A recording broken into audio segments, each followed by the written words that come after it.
had a black dog. His name was Depression. Whenever the black dog made an appearance, I felt empty and life just seemed to slow down. He could surprise me with a visit for no reason or occasion. The black dog made me look and feel older than my years.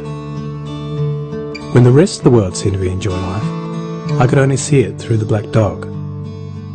Activities that usually brought me pleasure suddenly ceased to. He liked to ruin my appetite.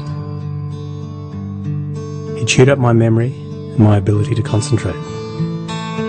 Doing anything or going anywhere with the black dog required superhuman strength. At social occasions, he'd sniff out what confidence I had and chase it away. My biggest fear was being found out. I worried that people would judge me.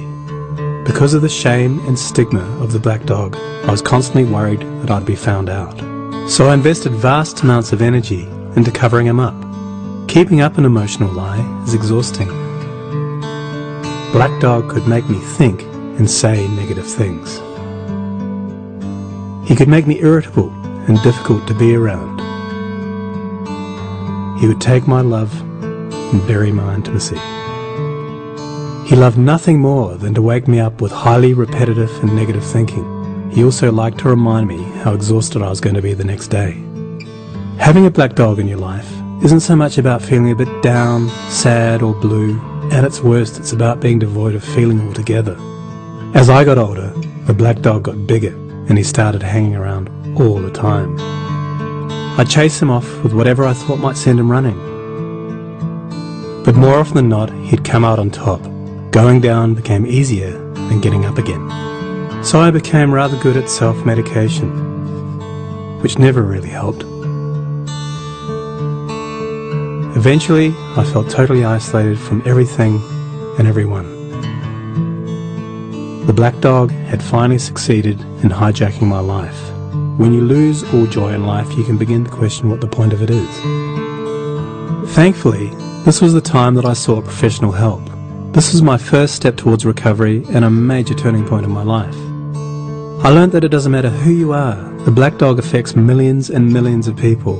It is an equal opportunity mongrel. I also learned that there was no silver bullet or magic pill. Medication can help some, and others might need a different approach altogether. I also learned that being emotionally genuine and authentic to those who are close to you can be an absolute game changer.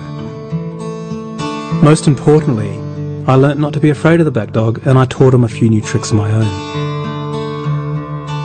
The more tired and stressed you are, the louder he barks, so it's important to learn how to quiet your mind. It's been clinically proven that regular exercise can be as effective for treating mild to moderate depression as antidepressants, so go for a walk or a run and leave the muck behind. Keep a mood journal. Getting your thoughts on paper can be cathartic and often insightful. Also keep track of the things that you have to be grateful for. The most important thing to remember is that no matter how bad it gets, if you take the right steps, talk to the right people, black dog days can and will pass. I wouldn't say that I'm grateful for the black dog, but he's been an incredible teacher. He forced me to reevaluate and simplify my life. I learnt that rather than running away from my problems, it's better to embrace them. The black dog may always be part of my life, but he'll never be the beast that he was.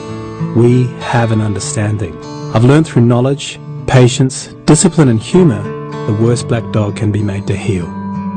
If you're in difficulty, never be afraid to ask for help. There is absolutely no shame in doing so. The only shame is missing out on life.